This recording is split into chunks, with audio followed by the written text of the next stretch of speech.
Selamat kami. Amin. Selama hati kami berpusat pada Tuhan. Selama setiap pekerjaan kami memuji, meninggikan nama Yesus dan segala Raja, kami percaya bahwa Tuhan hadir. Amin. Terima kasih Bapak. Dan kalau Tuhan hadir, maka kami percaya ada sesuatu yang terjadi. Amin.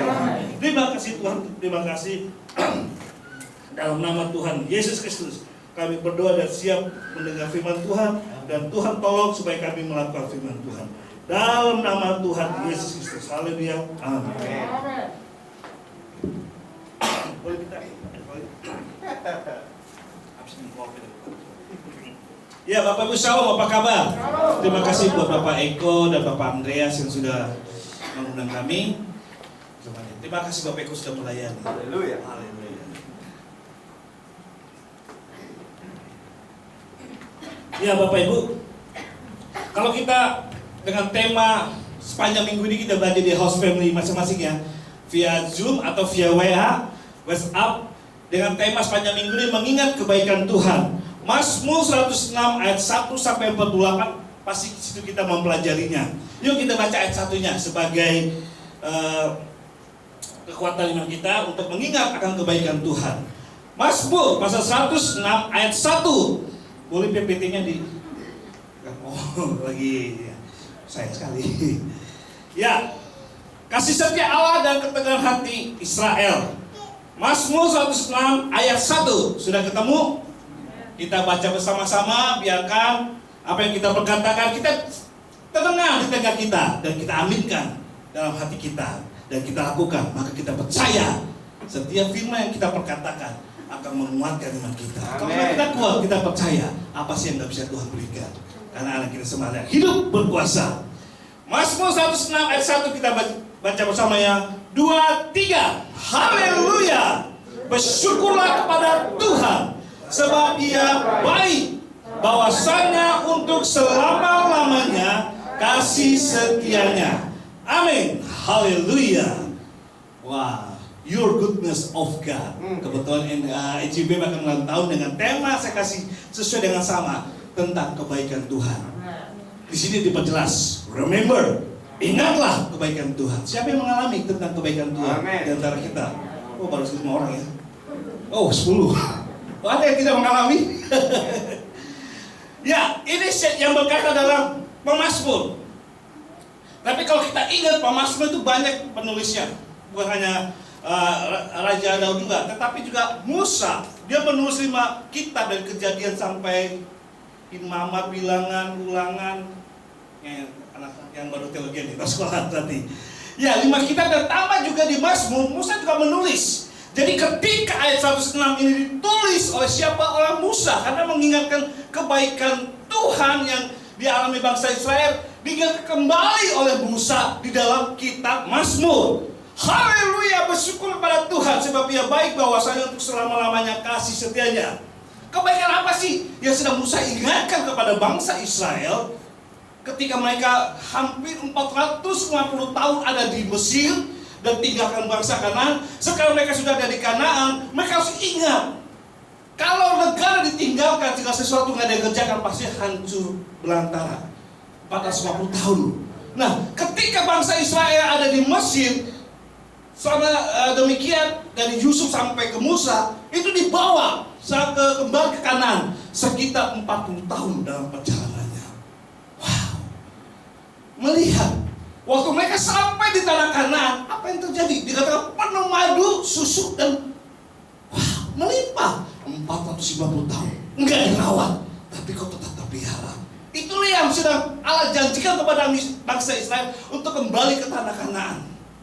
Nah, itu pertama. Yang kedua, perjalanannya, kebaikannya. Musa sudah mengingatkan apa sih yang harus kita ingat? Kebaikan Tuhan dalam perjalanan 40 tahun dari Mesir sampai ke tanah Kanaan Israel. Padahal kalau jalan darat, kemarin kami waktu ke Israel itu hanya 8 jam naik bus dari Mesir ke tanah Kanaan. Tapi bangsa Israel bayangin 2000 tahun yang lalu itu perjalanannya 40 tahun jalan kaki, nggak naik onta, walaupun ada onta cuma ke barang. 40 tahun dan tidak semua orang bisa menginjak ke tanah Kanaan. Dan 40 tahun itu sedang Musa ingatkan, kebaikan-kebaikan apa saja, tempat Tuhan sediakan, penyertaan Tuhan sediakan. Ada 4 hal sedang Musa ingatkan. Mengapa kita sebenarnya kebaikan Tuhan? Musa mengingat kepada bangsa Israel, yaitu selama 450 tahun yang ada di bangsa Israel, ada di tanah, ada di Mesir, dijajah. Itu mereka dijajah jadi budak oleh Firaun. Dibudak, kerja apa, makan apa saja, hasilnya hanya buat bangsa Mesir. Hasil yang mereka kerjakan, kerajaan, kota, dan tanah, hasil bumi apa, hanya untuk bangsa Mesir. Ya, mereka ada di tanah Mesir kok. Jadi mereka nggak bisa apa-ngapain, kerja capek, hanya untuk bangsa Mesir. Jadi budak.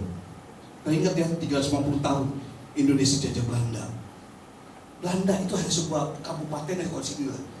Sama Surabaya, di Surabaya katanya. Saking kecilnya daerahnya, tapi melimpah isinya. Kenapa?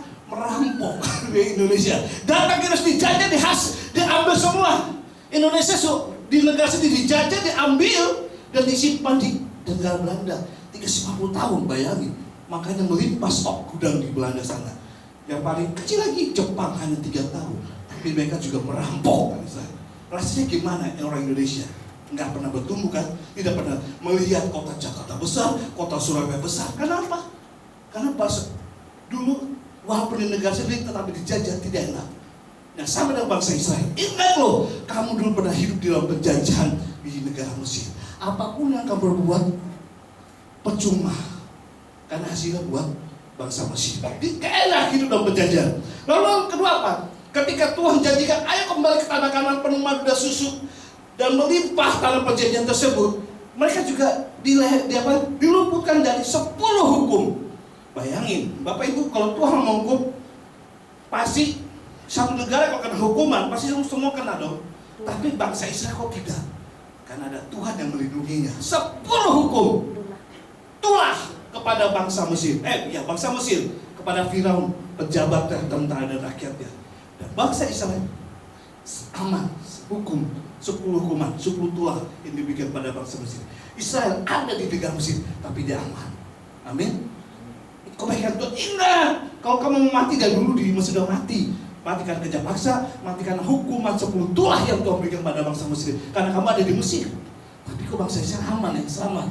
Itu yang pertama. Yang kedua, Tuhan memberikan perlindungan kepada Tuhan dalam perjalanannya 40 tahun.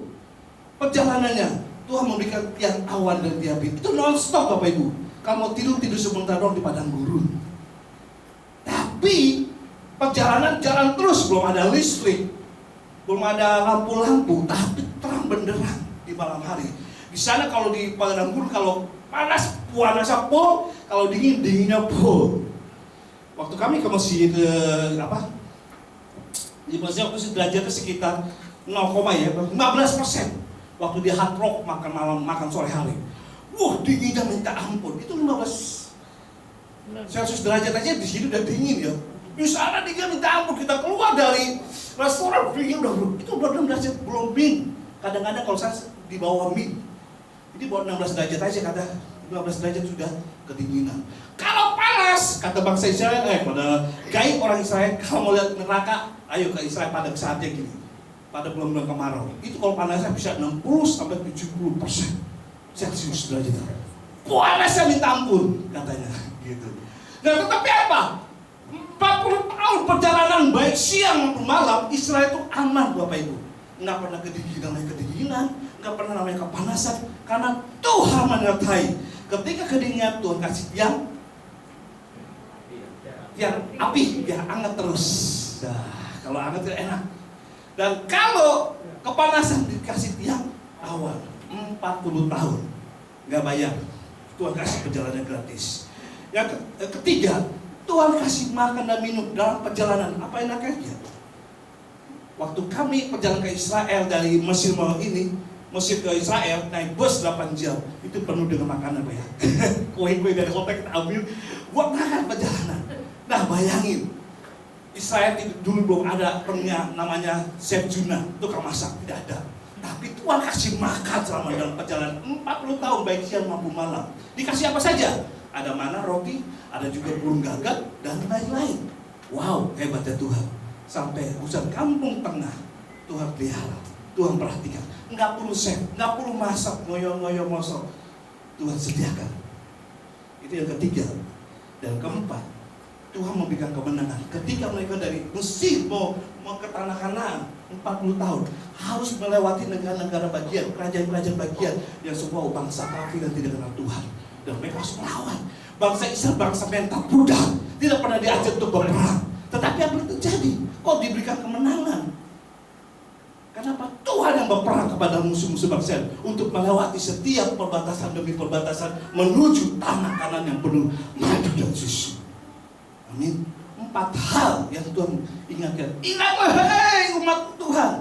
Ingatlah kebaikan Tuhan. Kamu sampai di sini menikmati kota yang indah, hasil bumi yang penuh ladang, dan perbatasan demi perbatasan. Tuhan tolong. Itu karena siapa? Kan Tuhan.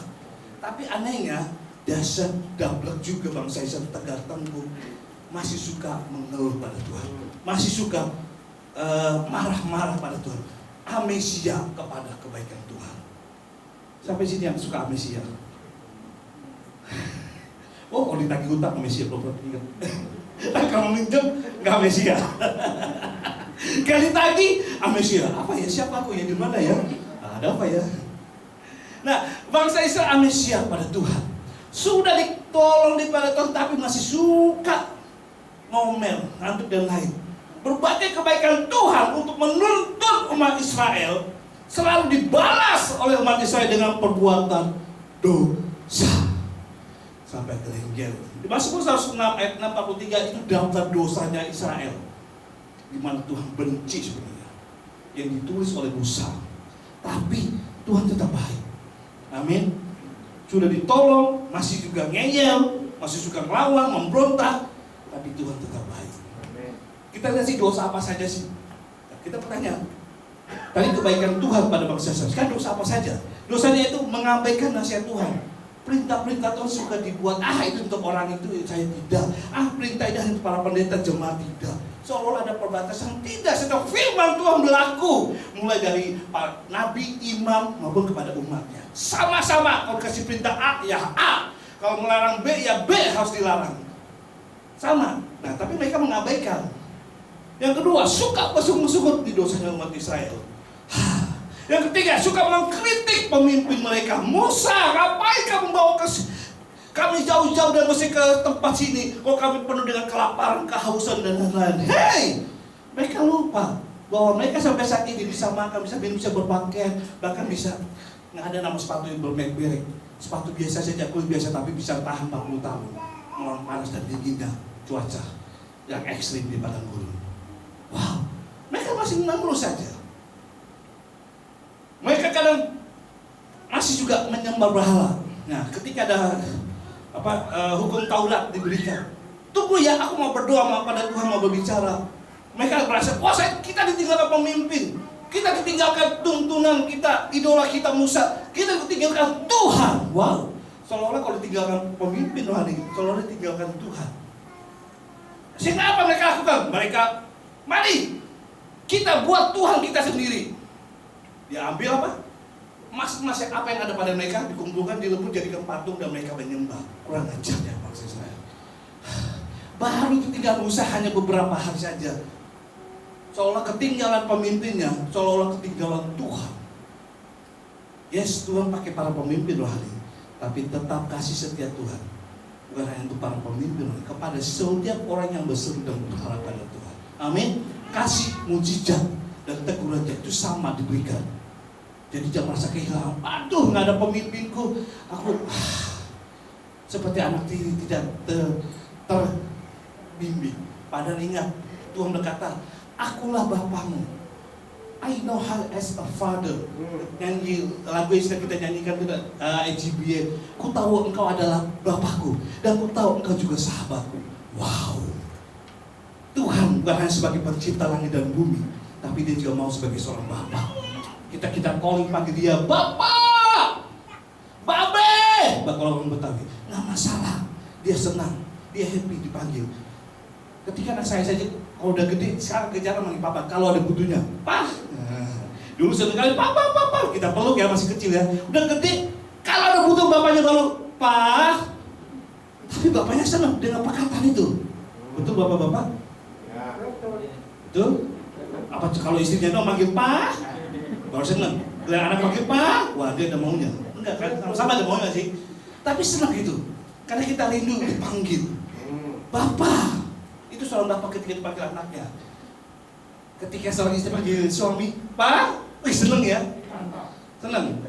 Kalau duit ya, wah pasti mau belanja nih. Oh enggak lain. Kalau istri panggil suami beda ya. Enggak apa lagi yang. Ya, ngasih. Pak, Tuhan senang dipanggil Bapak. Selain dia pencipta langit dan bumi. Apa dia cuma katakan berfirman, jadilah jadi. Dia kudus, kita kudus. Dia maha suci, kita najis. Tapi Tuhan senang ketika dipanggil, kita datang. Bapak, dia senang. Dia tidak mau menjaga jaraknya. Kalau kita mau mengakui Tuhan yang pencipta kita, kita ada ciptaan. Tuhan kuat, kita lemah, kita butuh dia. Tuhan senang. Itulah sebagai gambaran Bapa. Dan Tuhan katakan juga, aku adalah sahabatmu. Pemimpin rohani kita, orang tua kita, pacar kita, atau suami kita, istri kita bisa tinggalkan kita, betul? Tetapi Yesus berkata sekali-kali, aku tidak pernah meninggalkan engkau. Ada seorang jelmaan. Kita itu sebagai seorang pria hanya dua hal saja. Kalau dipanggil, satu dipanggil Tuhan meninggal. Kedua dipanggil wanita lain. Tinggalkan istri dan anak. Ada di kaum pria gitu. Bapak-bapak itu kelemahannya hanya dua. Kalau dipanggil, panggil Tuhan atau dipanggil cewek lain, wanita lain. Tapi Tuhan tidak pernah meninggalkan kita. Amin. Bapak dunia bisa dipanggil wanita lain, dipanggil istri lain. Tapi Bapak di surga tidak bisa meninggalkan kita. Itu makanya Tuhan marah. Mereka menyembah patung emas. Dan pada dosa yang berikutnya, mereka berkompromi dengan bangsa-bangsa yang jahat, yaitu yang suka menyembah dan juga melakukan kejahatan-kejahatan. Itulah dosa-dosanya. Tapi apa yang terjadi di dalam Mazmur itu kisahnya? Setelah kita tahu kebaikan Tuhan ada 4, terus ada 7 kejahatan yang dilakukan Israel. Lalu apa maksud Tuhan dalam teks Mazmur 106 ini? Tetapi kasih Tuhan jauh lebih besar dari murkanya. Perhatikan baik-baik. Tetapi kasih Tuhan jauh lebih besar dari murkanya. Tuhan yang tidak berkenan kepada kematian orang fasik. Maksud orang fasik bukan umat Israel ya, tapi karena perbuatannya orang fasik. Akan tetapi Tuhan berkenan kepada pertobatan orang fasik, yaitu umatnya, supaya beroleh kehidupan. Maka menurut peristiwa ini ada beberapa hal yang kita renungkan. 3 hal saja saya mau bagikan Bapak Ibu. Mengingat kebaikan Tuhan. Apa yang harus kita renungkan? Kalau Bapak Ibu tahu bahwa Tuhan itu baik. Amin. 3 hal pertama, hiduplah bersyukur pada Tuhan. Kalau Bapak Ibu tahu, wah saya masih sehat saat ini. Thank you God. Thank you Father. Thank you friends. Terima kasih Bapak, terima kasih teman, terima kasih sahabat. Amin. Bebas kita manggil Tuhan, manggil Bapak, monggo, manggil Tuhan boleh, manggil sahabat boleh. Asik kita tetap punya koneksi yang erat dengan Tuhan. Katakan terima kasih. Terutama kesehatannya. Di berapa dalam 2 tahun pandemik yang Bapak Ibu kehilangan orang yang Bapak Ibu cintai? Berapa banyak? Entah itu suami, entah itu istri, entah itu anak, entah itu kakak, entah itu adik. Ada yang ditinggalkan dalam pandemik ini. Saya ngalami. Bahwa terasa, dulu saya memang sekarang kita pelayan Tuhan biasalah tinggalkan keluarga, merantau dan melayani Tuhan. Tapi benar ketika keluarga itu dipanggil Tuhan karena pandemi ini yaitu COVID-19. Hanya dalam tempo 3 hari, seminggu ya, gak lama bertahan meninggal. Sedih rasanya juga. Waktu kita meninggalkan saudara itu biasa, tapi ketika kematian yang memisahkan kita, sedih. Orang tua juga gitu demikian. Tapi orang tua saya meninggal karena penyakit, bukan karena COVID ya. Yang baru ini loh, orang banyak sehat, walafiat, rajin pelayanan, ceria. Hanya karena sedikit COVID-19 dulu, karena belum ada ini ya, vaksin. Langsung, hitungannya hanya beberapa hari. Dan nyeselnya aja kita nggak bisa ke sana. Karena ditutup, bisa nggak boleh ke Jakarta. Bersyukurlah kalau kita masih sehat. Meskipun mungkin kantong dompet kita, ya cuma 1.000 ya Pak ya, 110.000. Dong pikirannya berapa rupiah? Saya ada dolar cuma 1 dolar. Enggak ditukar. Kesehatan nomor 1. Uang bisa kita cari dengan kita bekerja dan kita berharap pada Tuhan masih. Tapi kesehatan sulit. Sebanyak berapa duit yang kau miliki, kita tidak bisa memberi kesehatan. Mungkin kita bisa membeli tempat tidur. Nyenyak yang mahal, kayak Raffi Ahmad beli tempat tidur 200 juta. Itu belum tentu nyenyak kalau ada masalah. Tuhan berikan kenyenyakan. Walaupun ada masalah kita bisa tidur, walaupun tidur di lantai keramik, gak masalah. Yang penting bisa nyenyak dalam hati. Amin. Uang yang kita miliki bisa beli apa saja, betul. Memang segala sesuatu dibeli oleh karena uang. Tapi ingat, uang itu akan membuat kita bahagia dan tenang. Karena itu bersyukurlah apa yang kita miliki, terutama kesehatan. Amin. Kasih tahu dong, bersyukur. Ayo, kanannya.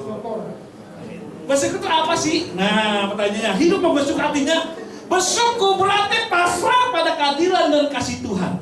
Amin. Mesti ada orang bencek dalam hidup kita. Apakah itu istri, itu suami, itu anak. Oh, iblis pakai orang benceno, itu bukan orang jauh-jauh. Orang dalam gereja ada yang benceno. Bukan iblis yang benceno, enggak, orang gereja. Kadang istri, bisa membuat kita benceno gitu. Benceno mati bukan karena marah, bener ya maksudnya. Bisa membuat kita nggak nyaman. Tapi kita bersyukur saja pada Tuhan. Kalau kita bersyukur berarti kita pasrah bahwa keadilan dan kasih Tuhan ada dalam kita. Percayalah, keadilan dan kasih Tuhan itu akan tidak bisa dipengaruhi. Kalau ada saatnya Tuhan membela kita, dia akan bela. Kalau ada saatnya kita salah, dia akan tegur. Itu namanya keadilan. Dia nggak peduli apa kita hamba Tuhan, pelayan Tuhan, dia tidak pilih status rohani. Yang dipilih kalau kita mau taat pada firman. Bersyukur artinya kita pasrah kepada keadilan Tuhan. Bersyukur artinya kita pasrah kepada kasih Tuhan. Kasih Tuhan melebihi segalanya. Amin. Gak punya uang rapopo, utang akeh, biarkan saja. Kasih Tuhan akan memberikan damai. Amin. Haleluya. Hidup itu kalau kita bersyukur. Yang kedua, yang kita renungkan mengingat kebaikan Tuhan adalah hidup dalam tuntunan Tuhan. Itu di ayat 3 ya, Mazmur 106 ayat 3. Hidup dalam tuntunan Tuhan berarti mau mentaati firman Tuhan. Amin. Mentaati firman Tuhan apa? Baca kitab suci, doa tiap hari kalau mau bertumbuh. Kalau BPT kita baca kitab, berdoa dan melayani pekerjaan Tuhan. Itu hidup dalam tuntunan Tuhan. Kalau kita tidak mau baca kitab, kita nggak mau berdoa, kita nggak mau beribadah, dan kita tidak mau melayani pekerjaan Tuhan, bagaimana kita mau dituntun Tuhan? Amin. Mungkin kita dituntun oleh WhatsApp tiap pagi. Ono opo ya di WhatsApp kita di grup kita. Oh si onong, orang popo si onong. Mantap. Facebooknya apa? Wah, status Facebook, waduh. Status WhatsApp, waduh. Gimana kita bisa kenal? Kita mau panggil dia Bapak yang baik kalau kita tidak mau baca kitab. Amin. Amin. Siapa yang belum baca kitab pagi sepanjang hari ini? Ayo jujur. Kalau WhatsApp, oh Pak, kalau WhatsApp pasti saya akan baca. Tapi kalau kitab mohon maaf, kalau doa mandi baru saja baca. Bagaimana kita mau panggil dia Bapak? Ya kan, padahal dia kudus, dia Tuhan suci. Tapi kok dia mau kita panggil Bapak? Friend, sahabat. Kalau kita nggak mau pernah baca kitab, kita dituntun. Kita mau beribadah, bagaimana hati kita mau sukacita, mau dipimpin Tuhan, mau dituntun Tuhan. Kalau nggak pernah datang ke gereja, doa malam, ibadah raya, bagaimana kita mau dipimpin Tuhan? Dipimpin Tuhan itu artinya kita mau hidup dalam komunitas-komunitas rohani. Amin. Dalam komunitas arisan, komunitas jalan-jalan, nah itu refreshing lah, boleh sekedar. Tetapi hidup dalam Tuhan hadir di dalam komunitas rohani, aktif di dalam membaca kitab, aktif di dalam berdoa, aktif memuji Tuhan. Itulah kita mau dituntun Tuhan. Amin. Musa berkata, Tuhan, kalau engkau tidak mendahului aku di depan aku tidak mau berjalan. Wow.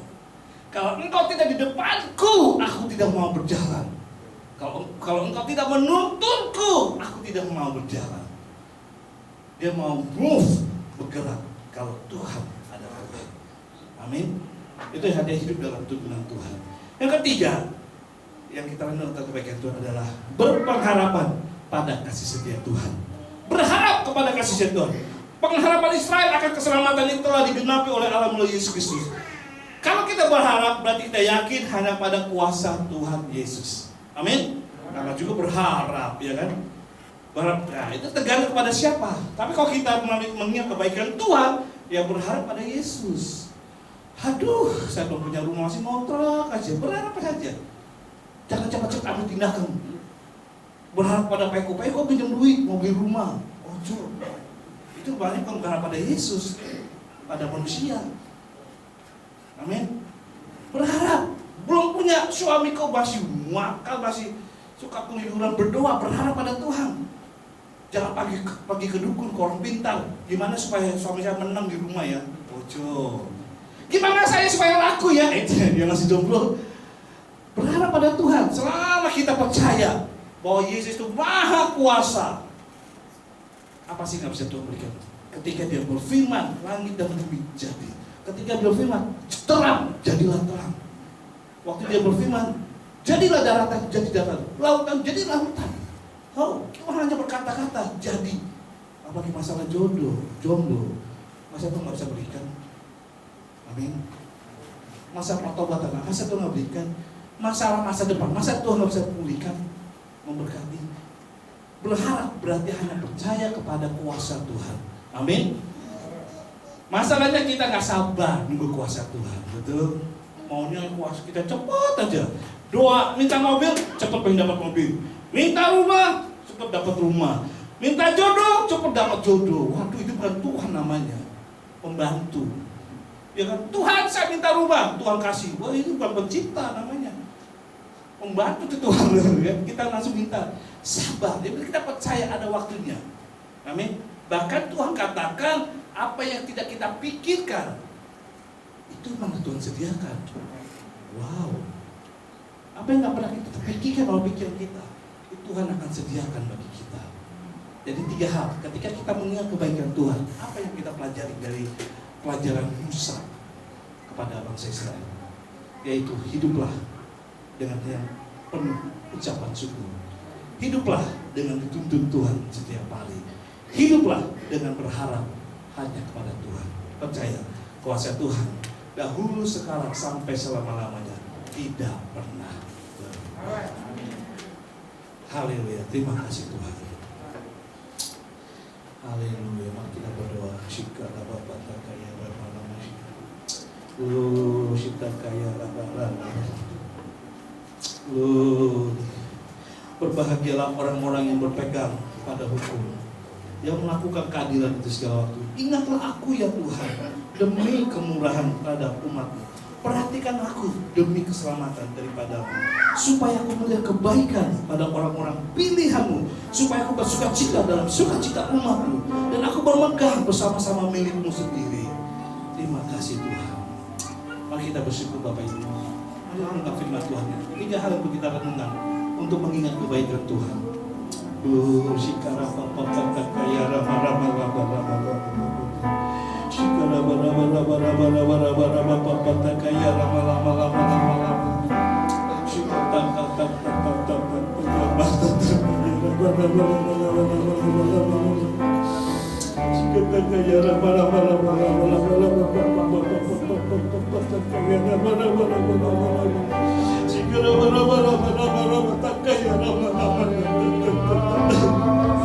Terima kasih Tuhan, terima kasih.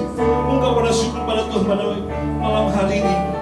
Ingatlah kebaikan-kebaikan yang sudah Tuhan kerjakan dalam hidupmu.